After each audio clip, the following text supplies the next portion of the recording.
Hi friends, welcome to KSL creations. ఈ వీడియోలో మనము రేఖా గణితానికి సంబంధించిన ప్రాథమిక అంశాల గురించి తెలుసుకుందాం. ముందుగా బిందువు అంటే ఏంటో మనం తెలుసుకుందాం. బిందువు అంటే ఏదైనా ప్రదేశం యొక్క ఉనికిని గూర్చి తెలిపే ప్రాథమిక జ్యామితీయ భావననే బిందువు అని అంటారు, లేదా రెండు సరళరేఖలు ఖండించుకునే చోటును బిందువు అని అంటారు. ఫర్ ఎగ్జాంపుల్, ఇట్లా ఒక చుక్క పెట్టినామనుకో, ఆ చుక్కనే మనం బిందువు అని అంటాము.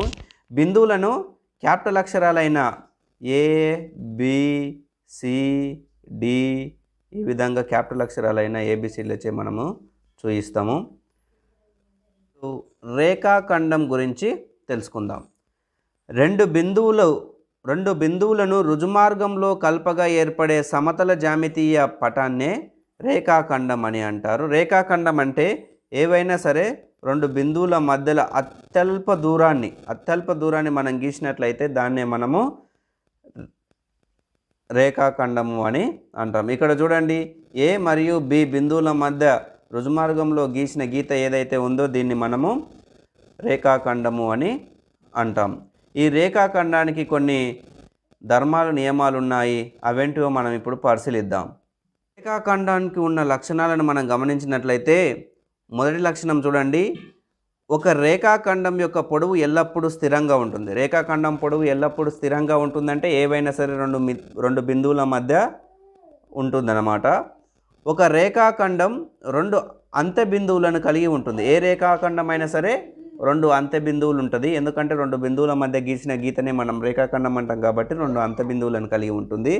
అదేవిధంగా ఒక రేఖాఖండాన్ని ఒకవైపు పొడిగించినప్పుడు కిరణం రెండు వైపులా పొడిగించినప్పుడు సరళ రేఖ అవుతుంది. ఒక రేఖాఖండం ఏదైతే ఉంటుందో దాన్ని ఒక సైడు పొడిగించినాం అనుకో కిరణం అంటాము.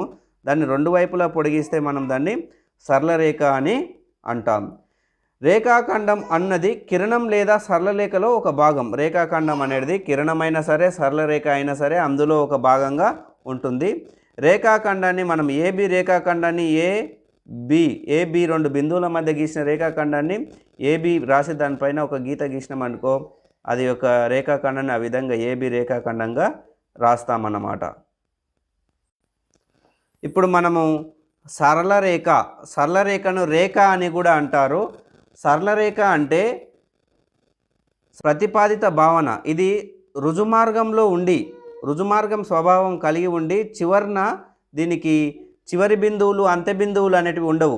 అది రెండు వైపులా అపరిమితంగా పొడిగించబడి ఉంటుంది కాబట్టి దీన్ని సరళ రేఖ అని అంటాం. ఇక్కడ చూడండి, ఏబిసిడి 4 బిందువులను కలుపుతూ గీసిండ్రు. ఇక్కడ ఏ వైపు అనంత దూరము, డి వైపు అనంత దూరము ప్రయాణిస్తూ ఉంది అన్నట్ల. ఈ విధంగా పొడిగిస్తూ అనంత దూరం వెళ్ళే రేఖని మనము సరళ రేఖ అని అంటాము. సరళ రేఖ యొక్క లక్షణాలను మనం గమనించినట్లయితే రుజు స్వభావాన్ని కలిగి ఉంటుంది. రెండు వైపులా అపరిమితంగా వ్యాపించి ఉంటుంది. అంటే రెండు వైపులా అనంత దూరం వ్యాపించి ఉంటుంది అన్నట్ల. దీనికి అంతిమ బిందువులు అంటూ ఏవి ఉండవు. వీటిని ఆంగ్ల అక్షరాలైన స్మాల్ ఎల్, ఎంఎన్లచే సూచిస్తారు. ఇక్కడ చూడండి, ఇక్కడ ఏబిసిడి ఒక సరళ రేఖ ఉంది. దీన్ని స్మాల్ ఎల్ అనే అక్షరంతో చూపించడం జరిగింది. కిరణము, మీరు సూర్యకిరణాల గురించి వినే ఉంటారు. కిరణం అంటే ఒకే తొలి బిందువు కలిగి ఒకే వైపు అనిశ్చితంగా విస్తరించే రేఖలోని భాగాన్ని మనము కిరణము అని అంటాం. ఫర్ ఎగ్జాంపుల్, ఇక్కడ ఓ అనే ఒక తొలి బిందువు నుండి ఏ వైపు అనంత దూరం ప్రయాణిస్తుంది చూడండి. ఈ విధంగా ఒక బిందువు నుంచి అనంత దూరం ఒకవైపు ప్రయాణించేదాన్ని మనము కిరణము అని అంటాము. ఈ కిరణంలో కిరణం ఓఏలో ఓని తొలి బిందువు అని అంటారు. ఏ బిందువు నుంచి అయితే స్టార్ట్ అవుతుందో దీన్ని తొలి బిందువు అని అంటారు అన్నమాట. అన్ని వైపులా అపరిమితంగా విస్తరించిన చదునైన ప్రదేశాన్ని మనము సమతలము అని అంటారు. సమతలము అంటే ఏదైనా ఒక ప్రాంతాన్ని, చదునుగా ఉన్న ప్రాంతాన్ని మనం సమతలం అని అంటాం. ఫ్రెండ్స్, ఇక్కడ చూడండి, ఇక్కడ ఒక సమతలం గీయడం జరిగింది. ఈ అన్ని వైపులా విస్తరించి ఉంటుందన్నమాట. దీన్ని మనం సమతలం అని అంటాం. అయితే సమతలం యొక్క లక్షణాలను మనం గమనించినట్లయితే, సమతలం అనేది అపరిమిత బిందువుల సముదాయం. ఇది అపరిమిత బిందువుల సముదాయము. నిత్య జీవితంలో కనిపించే చదునైన తలాలు సంపూర్ణ తలాలు కావు. అవి సమతల భాగాలు మాత్రమే. ఒక సమతలంలో ఇచ్చిన బిందువుల గుండా గీయగల రేఖల సంఖ్య అపరిమితంగా ఉంటుంది. అదేవిధంగా మనము ఒక సమతలంలో ఎన్ని రేఖలనైనా ఎన్ని బిందువులనైనా గీయగలం అన్నమాట.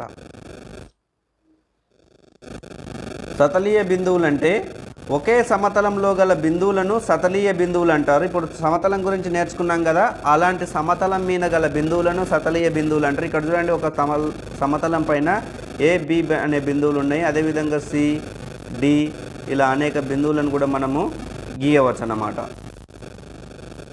సరేఖీయ బిందువులు.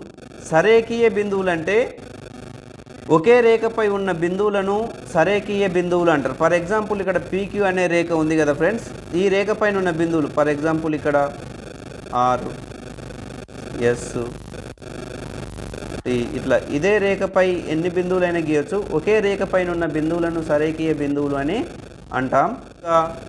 భిన్న రేఖీయాలు. భిన్న రేఖీయాలు అంటే ఒకే రేఖపై లేని బిందువులను భిన్న రేఖీయాలు అంటారు. ఫర్ ఎగ్జాంపుల్ ఇక్కడ చూడండి, ఏ బి అనే ఒక సరళ రేఖ, సిడి అనే ఒక సరళ రేఖ ఉంది. వీటి మీద సి అనే బిందువు ఏబి సరళ రేఖ మీద లేదు. కాబట్టి ఈ విధంగా లేకుండా ఉన్న బిందువులు ఏవైతే ఉంటాయో వాటిని భిన్న రేఖీయాలు అని కూడా అనడం జరుగుతుంది. ఖండన రేఖలు. ఖండన రేఖలు అంటే ఒక సమతలంలో రెండు వేరువేరు రేఖలు ఒకే బిందువు వద్ద ఉమ్మడిగా ఉండే రేఖలను ఖండన రేఖలు అంటారు. ఇక్కడ కే అనే బిందువు వద్ద ఎం మరియు ఎల్ అనే రెండు రేఖలు ఖండించుకున్నాయి. ఈ విధంగా ఖండించుకున్న రేఖలను మనము ఖండన రేఖలు అని అంటాం. సతలీయాలు. సతలీయాలు అంటే పేరులోనే ఉంది ఫ్రెండ్స్.